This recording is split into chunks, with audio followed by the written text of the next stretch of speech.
The air tasted of ash and burnt metal. September 27, 1942. Stalingrad, a city consumed by an insatiable fire, a crucible of unimaginable human suffering. Ashes fell like morbid snowflakes, coating the skeletal remains of buildings in a ghostly shroud. The once grand avenues were now choked with rubble. Craters yawned where homes once stood, and the stench of death permeated every corner of this urban hellscape. A symphony of destruction played day and night. The relentless shriek of artillery shells, the guttural roar of SUICIDAL bombers, and the desperate cries of the wounded. Stalingrad, a strategically vital industrial hub on the Volga River, coveted by Hitler as a gateway to the Caucasus oil fields. His obsession with seizing the city transformed it into a meat grinder, a brutal testament to the horrors of modern warfare. The fighting was savage, a descent into primal barbarity. No front lines existed, only pockets of resistance and relentless assaults. Soldiers battled for every building, every room, every inch of ground. House to house, room to room, hand-to-hand combat became the norm.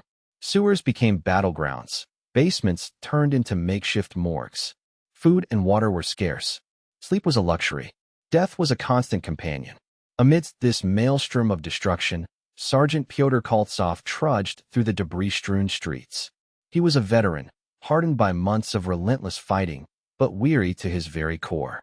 His face, etched with lines of exhaustion and grief, betrayed a man aged beyond his 30 years. His eyes, once bright with youthful idealism, now held a haunted, distant gaze. Before the war, he had been a schoolteacher, nurturing young minds with tales of history and literature. Now, he wielded a rifle, his days filled with the grim realities of survival. The weight of responsibility pressed heavily upon him. He was a leader, entrusted with the lives of the men under his command. But in this inferno, survival felt like a cruel joke, a fleeting illusion in a world consumed by death. Duty warred with a desperate yearning to simply escape, to find a moment of peace amidst the chaos. Nearby, in a bombed-out building serving as a makeshift aid station, Nurse Zoya Melnichenko worked tirelessly. Barely 20 years old, she possessed a quiet strength and unwavering determination that belied her youth. Her face, pale and smudged with dirt and blood, reflected the horrors she witnessed daily.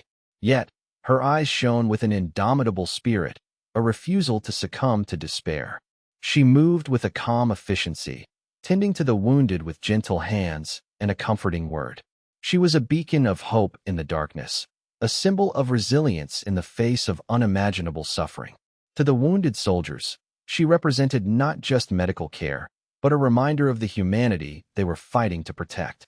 The Barricadi factory, a sprawling industrial complex on the northern edge of the city, had become a critical point of contention. A battalion of Soviet soldiers was trapped within its walls, cut off from reinforcements and surrounded by relentless German assaults. They were low on ammunition, food, and medical supplies. Their situation was desperate. Their chances of survival were dwindling with each passing hour. Imminent annihilation loomed. In this desperate situation, a brutal, almost suicidal tactic was employed.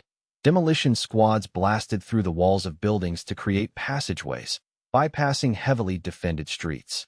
These breaches allowed troops to move undetected, to launch surprise attacks, and to resupply isolated units. But the casualty rate was appalling. The breaching squads were exposed to intense enemy fire, often caught in devastating crossfires. The task was considered a death sentence, a desperate gamble with human lives. One gray morning, Koltsov received his orders. He was to lead a breaching squad to reach the trapped battalion in the Barricadi factory. The words felt like a physical blow. Disbelief warred with a chilling sense of resignation. He knew the odds. He knew the risks. He knew that many, if not all, of his men would not return. Fear gnawed at him, a cold, insidious presence in his gut. He gathered his squad, a motley group of soldiers, each bearing the scars of battle. Their faces reflected a mixture of fear and grim determination. They knew what was expected of them. They knew the likely outcome. Koltsov looked at each of them, his heart heavy with a mixture of respect and sorrow. Then his gaze drifted towards Zoya, who stood nearby, her eyes filled with concern. A silent exchange passed between them, a wordless acknowledgement of the danger and the sacrifices that lay ahead. He knew he had to try. He had to lead his men into the inferno. The trapped battalion was counting on them. If you want to find out if Koltsov saves them, like and subscribe. Koltsov surveyed his squad. There was Dmitri, a fresh-faced recruit barely out of his teens, his eyes wide with a mixture of terror and misplaced bravado. Then there was Boris, a seasoned veteran with a grizzled beard and a 1,000-yard stare, a man who had seen too much death and destruction. Beside him stood Sergei, a quiet, unassuming soldier known for his uncanny ability to disarm enemy grenades. And finally, there was Anya, a young woman who had joined the ranks after losing her family in the initial bombings, her face hardened by grief and a burning desire for revenge. Each of them carried their own burdens, their own stories etched onto their faces. Koltsov knew that he was asking them to face almost certain death, and the weight of that responsibility was almost unbearable. Preparations began in earnest. Explosives were gathered, TNT blocks, detonators, and fuses. The air crackled with nervous energy. Some soldiers sharpened their bayonets, others meticulously cleaned their rifles. Dmitri, the young recruit, fidgeted nervously, repeatedly checking his ammunition pouches. Boris, the veteran, sat quietly, sharpening his knife with a slow, deliberate motion, his eyes fixed on some distant point. Koltsov moved among them, offering words of encouragement, trying to bolster their spirits, though his own heart was heavy with doubt. He reminded them of the trapped battalion, of the desperate need for their sacrifice. He spoke of duty, of honor, of the importance of standing firm against the enemy. But his words felt hollow, inadequate in the face of the grim reality that awaited them. The first breach attempt was planned for a building located approximately 50 yards from the Barikadi factory walls. The building was heavily fortified, but Koltsov hoped that a well-placed explosive charge could create a large enough opening to allow his squad to pass through. The plan was simple: set the charge, detonate it, and then storm through the breach, clearing any remaining enemy resistance. But simplicity in war rarely translates to ease. The squad moved under the cover of darkness, hugging the shadows and using the rubble for concealment. The silence was deafening, broken only by the distant rumble of artillery fire and the frantic beating of their own hearts. They reached the building and carefully placed the explosives against a load-bearing wall. Koltsov checked the fuses, ensuring that everything was in order. He took a deep breath, steeling himself for what was to come. The explosion was deafening. The building shuddered violently, and the wall erupted in a cloud of dust and debris. The force of the blast knocked several soldiers off their feet. Koltsov scrambled to his feet, his ears ringing, his vision blurred. He yelled the order to advance, and the squad surged forward, weapons blazing. They were met with a hail of enemy fire. German soldiers, hidden behind makeshift barricades, unleashed a torrent of bullets. The air was filled with the crack of rifles, the thud of bullets impacting flesh, and the screams of the wounded. Dmitri, the young recruit, was hit almost immediately, collapsing to the ground with a strangled cry. Boris, the veteran, returned fire with grim determination, his face a mask of fury. The fighting was brutal, a desperate struggle for survival in the ruins of a shattered building. Hand-to-hand combat erupted, a chaotic melee of bayonets, knives, and fists. Grenades exploded, shaking the ground, and sending shrapnel ripping through the air. The stench of gunpowder and blood filled the air. Meanwhile, Zoya worked tirelessly in the makeshift aid station, tending to the wounded. The building was little more than a shell, exposed to the elements and vulnerable to enemy fire. But Zoya remained steadfast, her hands moving with a practiced efficiency as she bandaged wounds, administered pain medication, and offered words of comfort. Her bravery and dedication were an inspiration to the wounded soldiers, a reminder that even in the midst of hell, there was still hope. Adding to their woes, a particularly deadly German sniper had been targeting the breaching teams. He was a master of his craft, able to pick off soldiers with chilling accuracy. His presence created a constant sense of tension and fear, adding another layer of complexity to the already perilous mission. Despite their best efforts, the first breach attempt failed. The enemy resistance was too strong, the casualties too high. Koltsov made the difficult decision to retreat, pulling his remaining squad members back to a safer location. They regrouped behind a pile of rubble, their faces grim, their bodies exhausted. Koltsov looked at his remaining men. Dmitri was dead. Anya was badly wounded. The mission was teetering on the brink of failure. Doubt began to creep into his mind.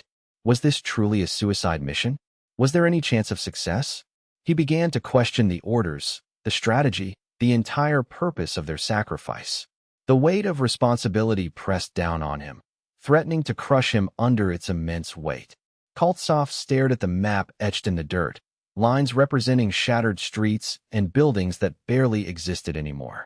The air hung thick with the acrid smell of burnt brick and lingering smoke. He traced the route they had attempted, the points where they met the heaviest resistance, the places where men had fallen. Boris coughed, a rattling sound in the oppressive quiet. Sergei cleaned his rifle, his movements precise and economical. Anya lay nearby, her face pale, a makeshift bandage staining crimson on her leg. They were expecting us, Koltsov said, more to himself than to the others. The machine gun nest, they knew exactly where we'd be. Boris grunted. Snipers, too. That devil with the scope almost had me twice. The sniper. Koltsov clenched his fist. He was a ghost, a phantom picking them off one by one. They needed to neutralize him, but how? He was too well hidden, too skilled. We need a different approach, Koltsov continued, his voice gaining a newfound resolve. We can't just charge straight in. We have to be smarter. He looked at Sergei. You're the best at getting close. Can you flank them? Take out that machine gun nest. Sergei nodded slowly. Maybe, but it's risky. I'll need cover. That was the problem. Cover was a luxury they couldn't afford. Every inch of ground was exposed, every movement a gamble. Just then, Zoya approached, her face etched with concern. She knelt beside Anya, checking her bandage. How is she? Koltsov asked. She's lost a lot of blood, Zoya replied, her voice soft but firm. She needs proper medical attention, but... She trailed off, the unspoken words hanging heavy in the air. There was no proper medical attention to be had. Koltsov felt a surge of guilt. He had led these people into this hell.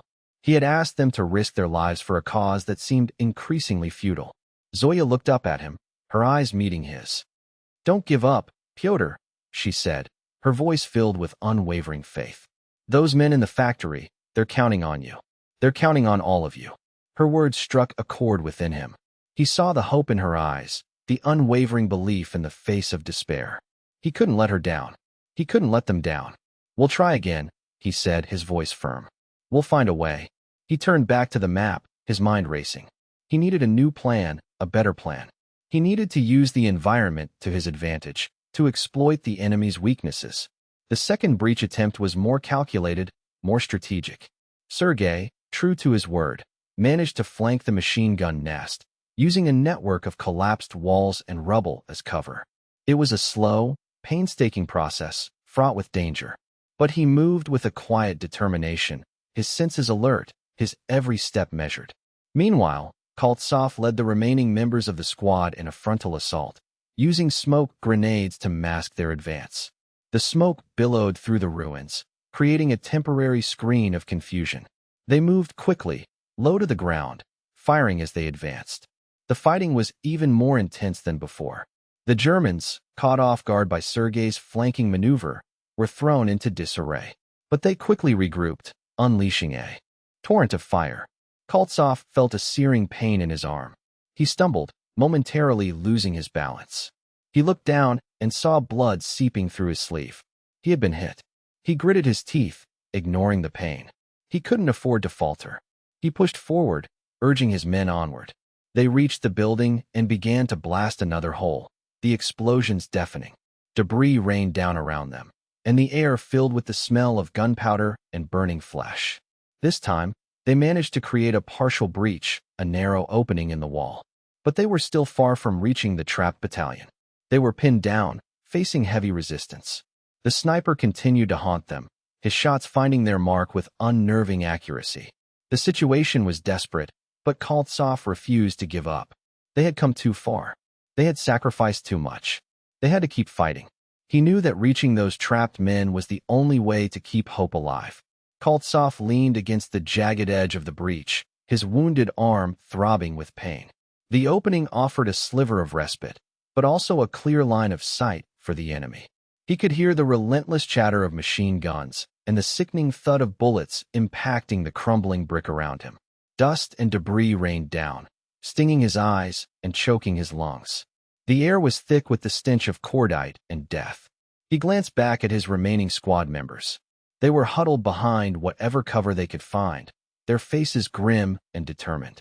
They were exhausted, wounded, and outnumbered, but they refused to yield. They held the breach, a precarious foothold in the face of overwhelming enemy force. Suddenly, a figure darted through the chaos, a familiar face amidst the carnage. It was Zoya. She scrambled towards him, her eyes filled with concern. "Pyotr, you're wounded," she exclaimed, kneeling beside him. "It's nothing," he replied, trying to wave her off. "You shouldn't be here. It's too dangerous." "I'm a nurse," she retorted, her voice firm. "It's my job to be here."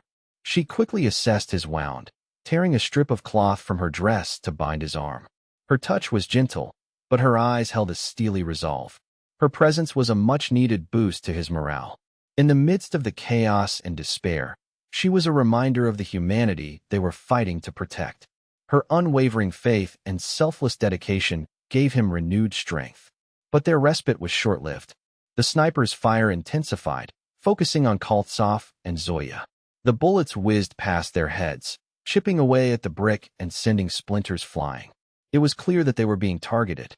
"He's trying to take you out, Pyotr," Boris yelled from behind a pile of rubble.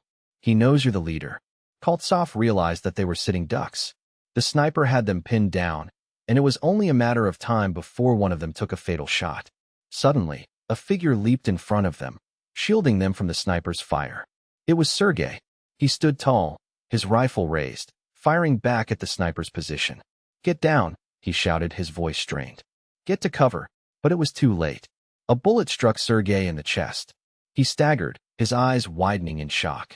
He clutched at his wound, a crimson stain spreading across his uniform. He looked at Koltsov, a faint smile on his lips. "For the motherland," he whispered, before collapsing to the ground. His sacrifice was a turning point. Koltsov felt a surge of grief and anger. Sergei's selfless act had saved their lives, but at a terrible cost. His death fueled Koltsov's determination. He would not let Sergei's sacrifice be in vain. He knew that they needed to do something drastic to break through the enemy defenses. They couldn't continue to hold the breach. They had to push forward to create a clear path to the trapped battalion. The suicidal element of the breaching tactic now seemed even more stark. Every charge was a gamble against death, a desperate throw of the dice where the odds were stacked against them.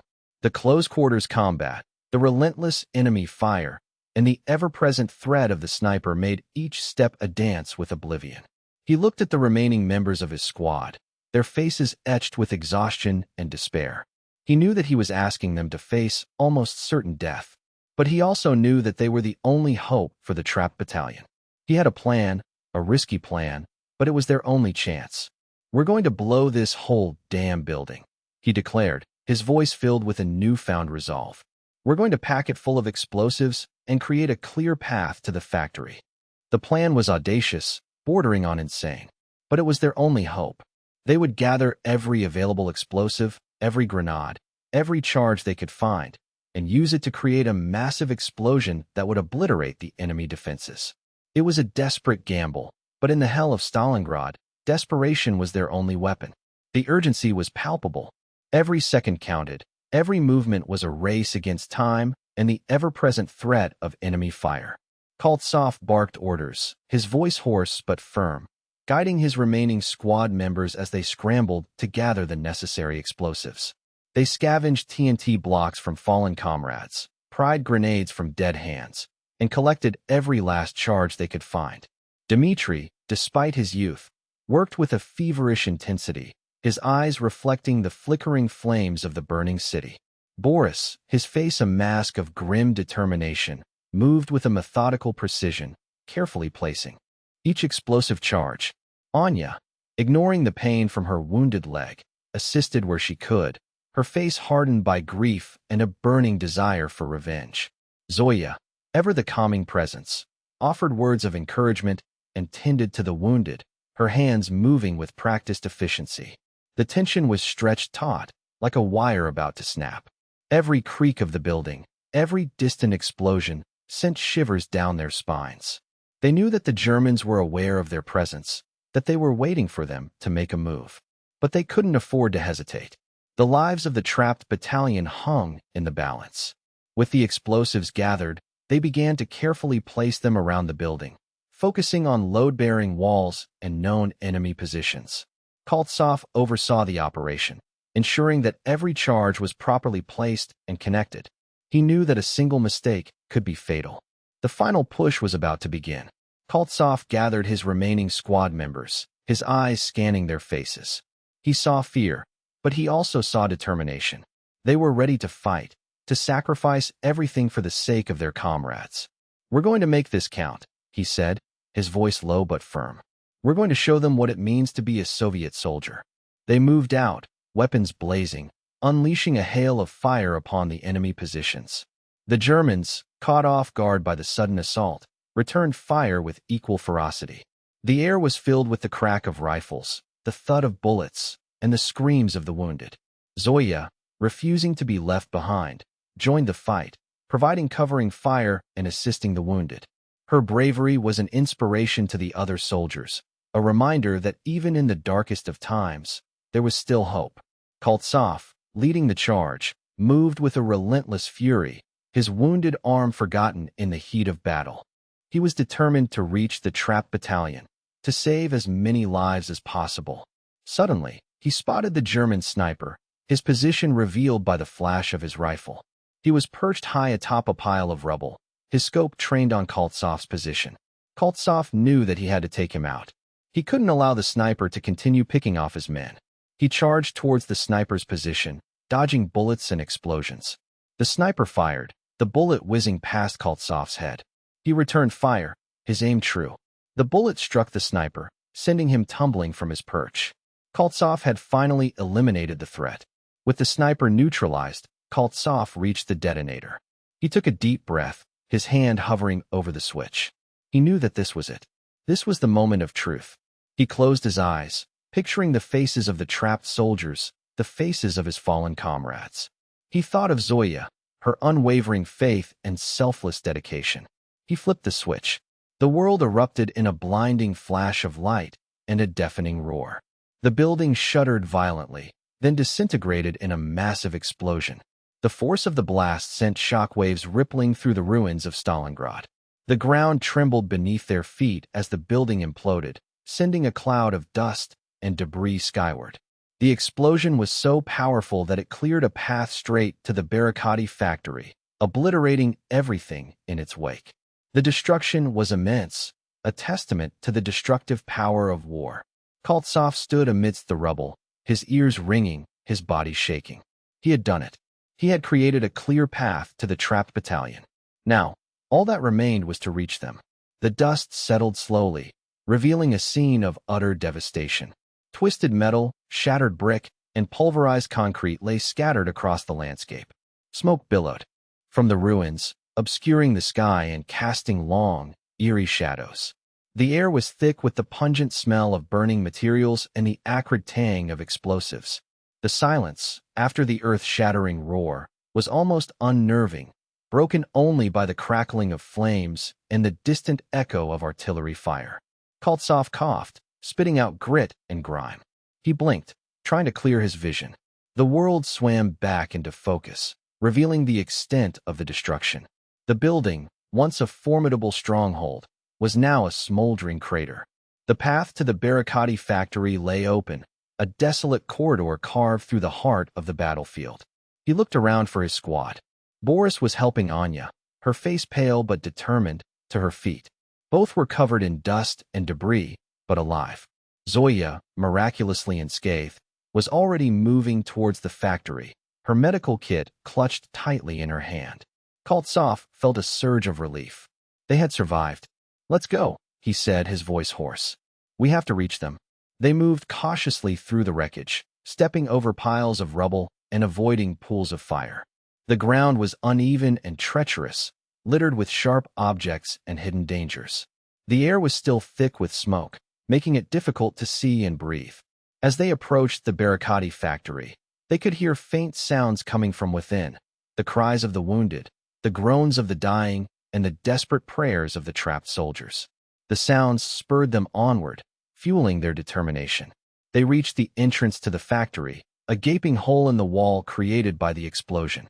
They peered inside, their eyes adjusting to the dim light. What they saw was a scene of unimaginable horror. The factory was a maze of twisted metal, collapsed machinery, and shattered concrete. The air was thick with smoke and dust, making it difficult to see or breathe. The ground was littered with bodies, both dead and wounded. The survivors were huddled together, their faces gaunt and desperate, their eyes filled with a mixture of hope and despair. "We're here," Koltsov shouted, his voice echoing through the ruins. "We've broken through."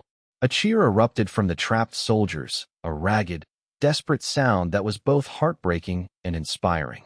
They surged forward, their faces lighting up with relief. Koltsov and his squad were met with a wave of gratitude. The trapped soldiers embraced them, thanking them for their courage and their sacrifice. They had been waiting for days, starving, wounded, and facing certain death. Now, they were finally safe. "We have to get you out of here," Koltsov said. "The fighting is still going on. It's not over yet." The task of evacuating the wounded was a daunting one. Many of the soldiers were too weak to walk and had to be carried. The route back to friendly lines was long and dangerous, exposed to enemy fire and littered with obstacles. Zoya worked tirelessly, tending to the wounded and organizing the evacuation. She moved with a calm efficiency, her hands gentle but firm. She bandaged wounds, administered pain medication, and offered words of comfort. Her presence was a source of strength and hope for the trapped soldiers. Koltsov and Boris took the lead, guiding the evacuees through the ruins. They moved slowly and carefully, avoiding enemy patrols and watching out for snipers. The journey was arduous and exhausting, but they pressed on, driven by a sense of duty and a determination to save as many lives as possible. Amidst the chaos and destruction, there was a brief moment of hope and camaraderie. The trapped soldiers and the breaching squad, united by their shared experience, worked together to overcome the obstacles. They shared their meager rations, helped each other carry the wounded, and offered words of encouragement. They were all in this together, and they would not abandon each other. They had forged a bond in the fires of Stalingrad, a bond that would last a lifetime. Despite the horrors that surrounded them, they had rediscovered their shared humanity. This moment of hope was more valuable than any military victory. Koltsov organized the column, the able-bodied assisting the wounded. The long walk out of the barricade factory began, a slow, agonizing trek through the treacherous ruins of Stalingrad. Each step was a struggle, a testament to the resilience of the human spirit in the face of unimaginable adversity. The skeletal remains of buildings loomed over them, silent witnesses to the horrors they had endured. The air was thick with the smell of smoke and decay, a constant reminder of the death and destruction that surrounded them. They moved cautiously, hugging the shadows and using the rubble for cover. Koltsov led the way, his senses on high alert, scanning the surroundings for any sign of enemy activity. He knew that they were not out of danger yet. The Germans would not give up easily. They would likely try to ambush them, to prevent them from reaching friendly lines. As they moved deeper into the ruins, they encountered pockets of enemy resistance. Snipers fired from hidden positions, machine guns chattered from behind makeshift barricades. Each encounter was a desperate struggle for survival, a chaotic melee of bullets and explosions. Despite the constant threat, the morale of the evacuees remained surprisingly high. They had been through so much, they had lost so much, but they refused to give up hope. They were determined to reach safety, to rebuild their lives, to honor the memory of those who had fallen. Zoya moved among the wounded, tending to their injuries and offering words of comfort. She was a beacon of hope in the darkness, a symbol of resilience in the face of despair. Her presence inspired the soldiers, reminding them of the humanity they were fighting to protect. Suddenly, a burst of gunfire erupted from a nearby building. Zoya cried out, clutching her side. She stumbled and fell to the ground, her face contorted in pain. Koltsov rushed to her side, his heart pounding with fear. He knelt beside her, examining her wound. Blood seeped through her fingers, staining her uniform crimson. "Zoya, are you all right?" he asked, his voice filled with concern. "I'm hit," she gasped, her voice weak. It's bad." Koltsov's heart sank. He knew that her wound was serious. They needed to get her to a hospital, but they were still far from friendly lines. He looked at the evacuees, their faces etched with worry. He knew that they were depending on him, that he had to get them to safety. But he couldn't leave Zoya behind. He felt a surge of guilt. He blamed himself for her injury. If he hadn't led them on this mission, she wouldn't have been here. She wouldn't have been wounded. He made a decision. He would not abandon her. He would carry her to safety, even if it meant risking his own life. He carefully lifted her into his arms, cradling her gently. She moaned in pain, her body trembling. "Hold on, Zoya," he said, his voice filled with determination. "We're going to get you out of here." He turned to the evacuees, his face grim. "We have to keep moving," he said. "We have to reach friendly lines. We can't give up now."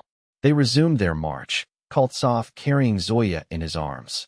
The journey was even more difficult now, the weight of her body adding to his exhaustion. But he pressed on, driven by a sense of duty and a love for Zoya. After what seemed like an eternity, they finally reached friendly lines. They were greeted by a group of Soviet soldiers who rushed to their aid. Zoya was immediately taken to a field hospital, where doctors began to treat her wound. Koltsov waited anxiously outside, his heart filled with worry. He thought about the mission, about the sacrifices that had been made. They had saved the trapped battalion, but at a terrible cost. Many soldiers had died, and Zoya had been wounded. He wondered if it had all been worth it. Had their sacrifice made a difference? Had they accomplished anything of value? He knew that the war was far from over. The fighting would continue, the death and destruction would continue. But he also knew that they had done their part. They had fought bravely, they had sacrificed selflessly, and they had saved hundreds of lives. He had done everything he could. Hours later, a doctor emerged from the field hospital. He approached Koltsov, his face grave. "Sergeant Koltsov?" he asked. Koltsov nodded, his heart pounding. "I have news about Nurse Melnichenko," the doctor said. "She is alive." Koltsov felt a wave of relief wash over him. She had survived. However, the doctor continued, her wound was severe. "She will live, but she may never walk again." The words hit Koltsov like a physical blow. Zoya, the vibrant, tireless nurse, would be confined to a bed for the rest of her life. He felt a fresh wave of guilt wash over him. They had escaped the horrors of the Barricade factory, but the cost of victory was incredibly high. Koltsov knew that the memories of Stalingrad would haunt him forever. The faces of the dead, the screams of the wounded, the sacrifices that had been made, they would all be etched into his mind. He had survived, but a part of him had died in Stalingrad. The years that followed were a blur of hospitals, rehabilitation centers, and endless nights haunted by the ghosts of Stalingrad. Koltsov carried the weight of his experiences like a physical burden, the horrors of the war etched into his soul. He saw the faces of Dmitri, Boris, and Sergei in his dreams, their sacrifices a constant reminder of the cost of victory. The sounds of explosions and gunfire echoed in his mind, shattering any semblance of peace. He visited Zoya often, bringing her flowers and reading to her from her favorite books. He watched as her spirit slowly healed, even as her body remained confined. Her unwavering optimism was a source of strength for him, a reminder that even in the darkest of times, hope could still bloom. She never blamed him for her injury, never regretted her decision to serve. Instead, she focused on the future, on the possibility of helping others, even from her bedside. The meaning of sacrifice weighed heavily on Koltsov's mind. He had witnessed countless acts of bravery and selflessness during the war, soldiers willing to give their lives for their comrades, for their country, for a cause greater than themselves. He wondered if he would have been capable of such sacrifice. He wondered if he had done enough. He came to realize that sacrifice wasn't just about dying for something. It was about living for something, about dedicating your life to a purpose, about finding strength in the face of adversity. Zoya's resilience, her unwavering commitment to helping others, was a testament to the power of the human spirit. The Battle of Stalingrad proved to be a turning point in World War II, a crushing defeat for the German army and a symbol of Soviet resistance. The victory came at a tremendous cost, but it marked the beginning of the long road to liberation. Koltsov never sought recognition for his actions in Stalingrad. He didn't see himself as a hero. He was just a soldier, doing his duty, trying to survive in a world gone mad. But his bravery and selflessness saved hundreds of lives and contributed to the Soviet war effort. He remained a humble man, forever marked by the horrors he had witnessed, but also forever grateful for the opportunity to have served. Zoya, despite her physical limitations, became a symbol of hope for the wounded and the disabled. She dedicated her life to helping others, offering comfort, support, and inspiration. She proved that even in the face of unimaginable adversity, the human spirit could triumph. The war ended, but the scars remained. Koltsov and Zoya, like so many others, carried the burden of their experiences for the rest of their lives. But they also carried the memory of the courage, the sacrifice, and the camaraderie that they had witnessed in the ruins of Stalingrad. The human cost of war is immeasurable. The physical wounds may heal, but the emotional scars can last a lifetime. Yet, even in the midst of such suffering, the human spirit can endure. The resilience, the compassion, and the unwavering hope that Koltsov and Zoya displayed in Stalingrad serve as a testament to the power of the human spirit to overcome even the greatest of challenges. Their story is a reminder of the importance of courage, sacrifice, and the enduring strength of the human connection in the face of unimaginable adversity. It is a story that should never be forgotten. If you enjoyed this video, please like and subscribe for more historical content. Check out our video on the Battle of Kursk, another pivotal moment in World War II. Thank you for watching.